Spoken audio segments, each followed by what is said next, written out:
Bem-vindos! Revisitando mais um vídeo antigo, vou trazer agora a questão da respiração nas iniciações. Certo? Não a respiração básica, normal, natural, mas os sopros que a gente executa, que o mestre executa nas iniciações. Basicamente eu vou abordar dentro do âmbito do Reiki Sui tibetano, mas isso é encontrado em outros sistemas, certo?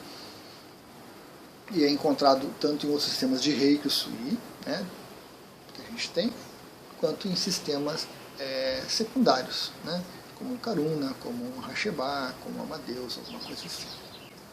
Legal. O tema da respiração e dos sopros dentro da iniciação, ele traz alguns modelos, algumas opções, algumas técnicas. São todas elas basicamente a mesma, né? Ou envolvem um procedimento que é o mesmo, que é repetido uma vez, duas vezes, três vezes, quatro vezes, dependendo do sistema, dependendo das modificações que os mestres implementaram nos sistemas, certo? Às vezes se muda alguma coisinha no processo, né, no ritual de iniciação, e se acrescenta um pouco mais, ou se retira, alguma coisa assim. Então isso a gente encontra. Dentro do Reiki Sui tibetano a gente tem algumas pequenas variações. O nome que se dá para esses sopros e para essas respirações também muda bastante. Alguns chamam de sopro master, ou sopro inicial, ou sopro mestre. Outros chamam de sopro intermediário, de sopro frio e sopro quente, sopro quente. Outros chamam de sopro final, sopro violeta, respiração violeta, respiração de luz e sopro vital. A gente tem realmente uma grande variedade de nomes referindo-se a essas respirações e a esses sopros que são executados pelo mestre. Né? Importante isso, são executados pelo mestre. Basicamente todos esses sopros são o quê? Uma transferência de energia. Uma transferência de energia bem intensa, muito energética, porque o sopro sai carregado com uma energia muito intensa que vai para o iniciado. Certo?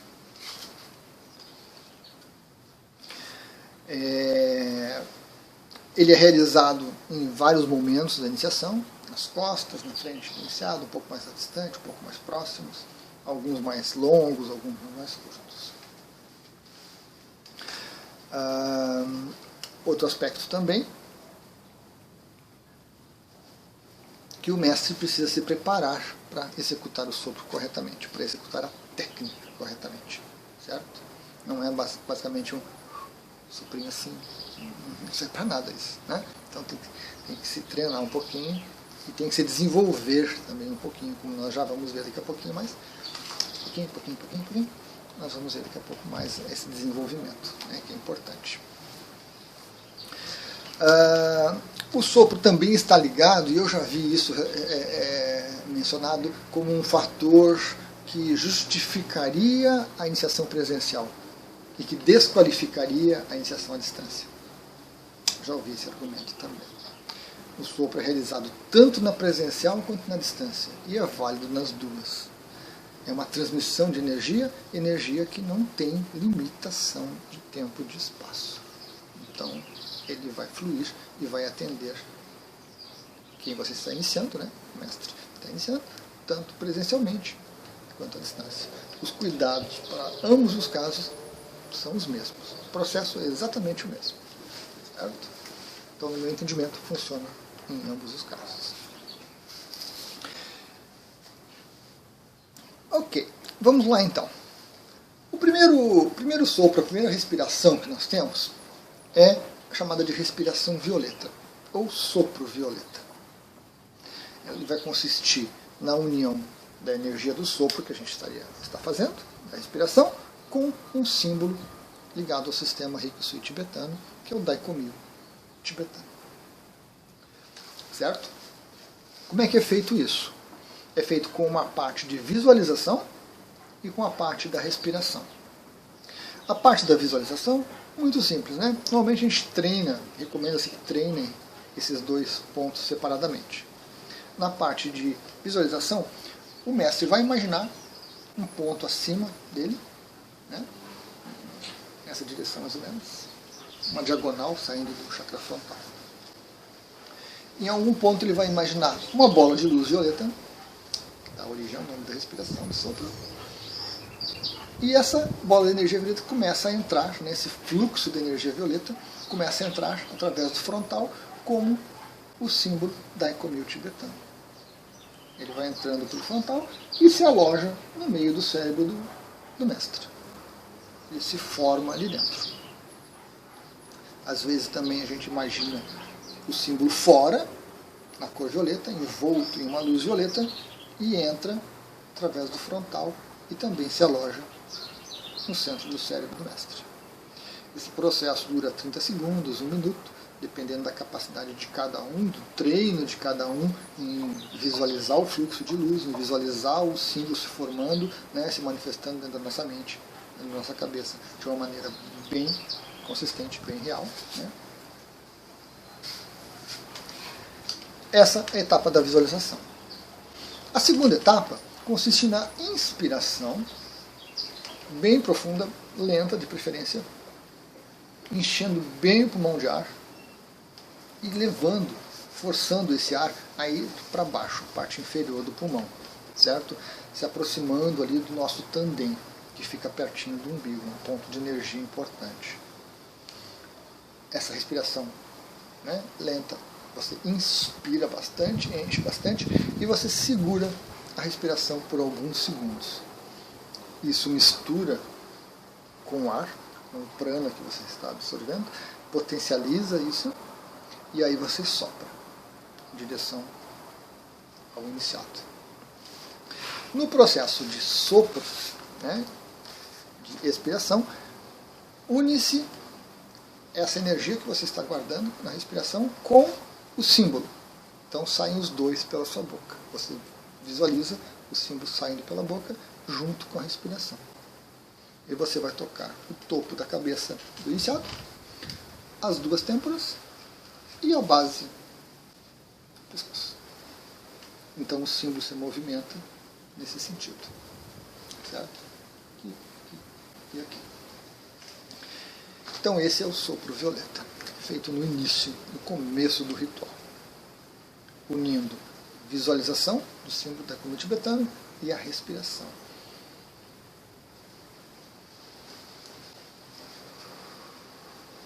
O sopro é contínuo, a gente solta todo o ar e, ao mesmo tempo, o símbolo sai pela boca e vai para o iniciado. Bem tranquilo, bem simples, mas que requer um treino.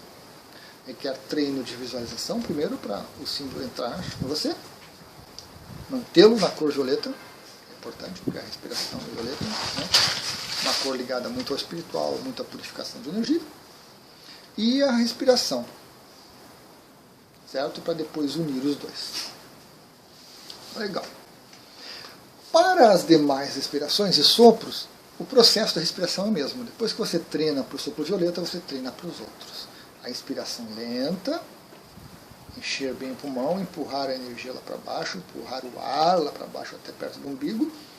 Segura-se por alguns segundos e a gente treina também para... Não precisa ser assim, né? Segurei, tá.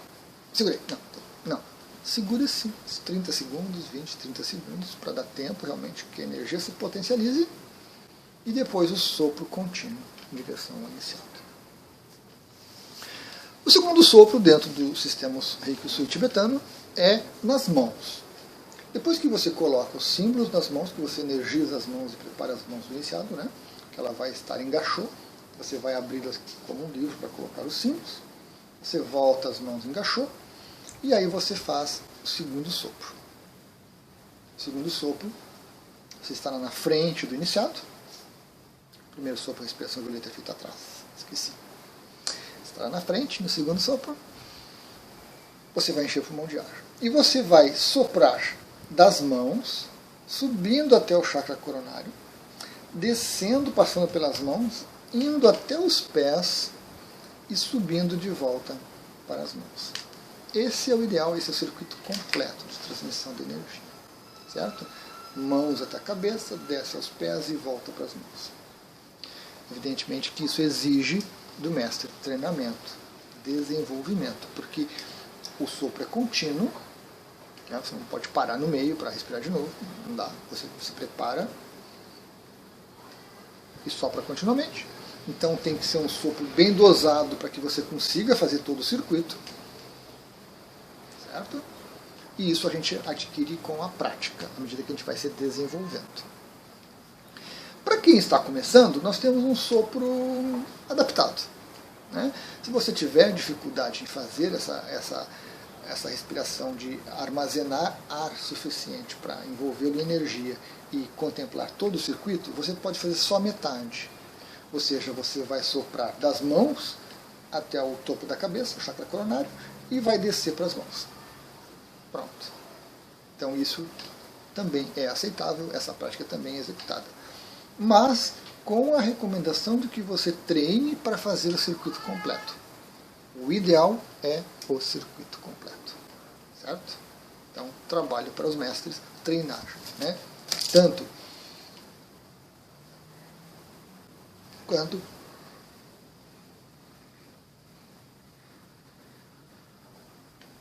soprar até o final para fazer o circuito completo. Tem um detalhezinho que eu vou comentar no final. Então esse é o segundo sopro. O terceiro sopro, ele é feito no final. O mestre vai para frente do aluno, se afasta dele 1 metro, 2 metros, certo? Dependendo do local, às vezes a gente não tem muito espaço, né? Dependendo de onde está fazendo a iniciação, mas se afasta do iniciado, do aluno, para ter uma visão do corpo todo. Faz-se novamente a respiração, ela é fundamental então nos 3 sopros, né? De inspirar, encher bem o pulmão de ar, empurrar esse ar lá para baixo, segurar o tempo que você conseguir e que você treinar, e fazer depois a exalação, soprar em direção ao iniciado, certo? Soltando todo o ar, soltando toda a energia que estiver envolvida, né? E nesse sopro final vai o finalzinho da energia que está sendo transferida para o iniciado. As mãos ficam em concha, tanto na parte de cima do corpo, quanto na parte de baixo. Não vou poder mostrar agora. Assim, né? Assim. E a gente meio que empurra essa energia em direção ao iniciado. Então a gente empurra essa energia para o iniciado. À medida que vai soprando, vai empurrando, né? Conduzindo a energia. Essa última respiração, ela contempla todo o iniciado, certo? Todo o corpo dele, né? Toda a aura, todo o corpo de energia que está ali sendo beneficiado pela iniciação. Não é nem mais importante nem menos que os outros, ele é importante, certo? Ele é importante. Legal. Então esses são os 3 sopros que o mestre executa no Reiki Usui tibetano e em outros sistemas de Reiki Usui, né, que também usam o sopro em algum determinado momento. Ok. Detalhe importante. Após o sopro, a gente para alguns segundos para recuperar, né, a respiração normal, porque não dá para sair fazendo alguma coisa, seguindo o próximo passo do ritual. Não, você para um pouquinho, respira lentamente, e aí você dá sequência. Isso é muito importante. Outro aspecto. A primeira respiração, ela tem cor, é violeta. Certo?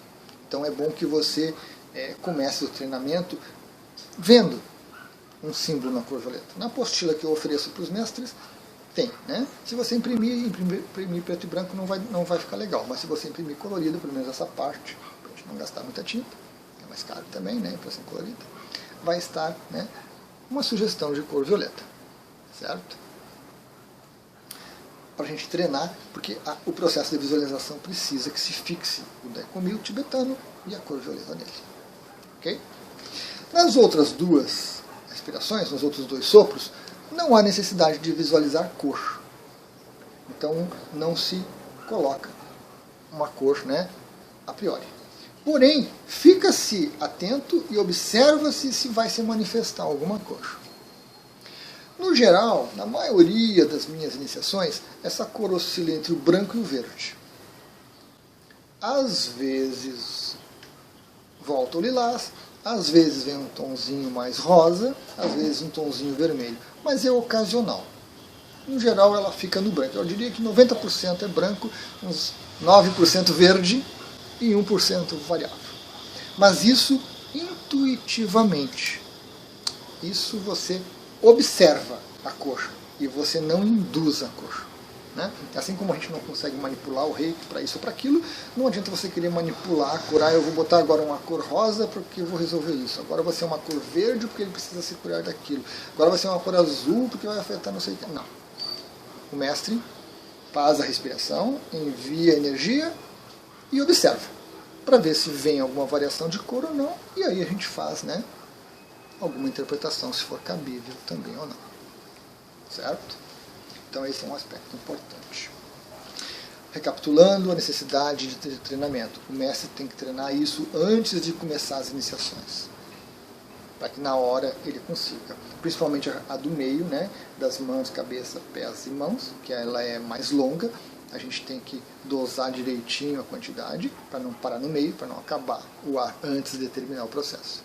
Então a gente faz só metade para começar, mas com um pouco de treino e coisa rápida, a gente se adapta e consegue fazer essa respiração completa. Certo? Então essas são as 3 respirações que nós temos dentro do Reiki Sui tibetano. Outros sistemas agregam outras.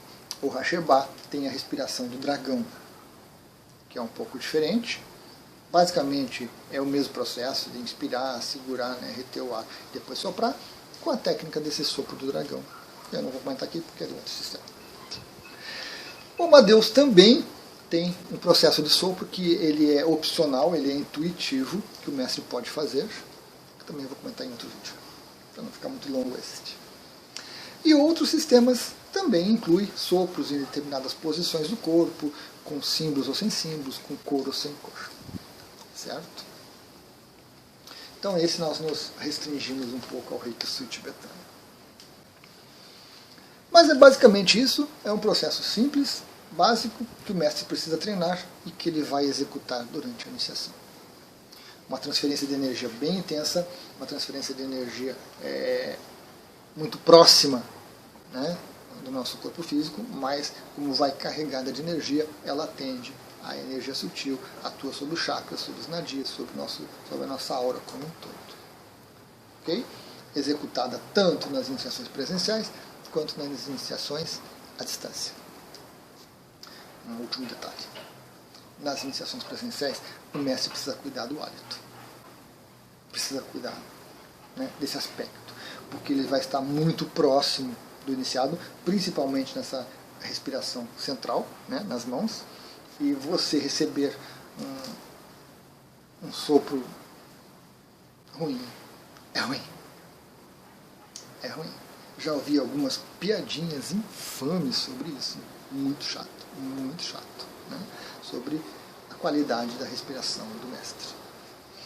Às vezes é um cuidado maior, porque muitas pessoas têm realmente problema de respiração, problemas digestivos e que contaminam o hálito, contaminam a respiração.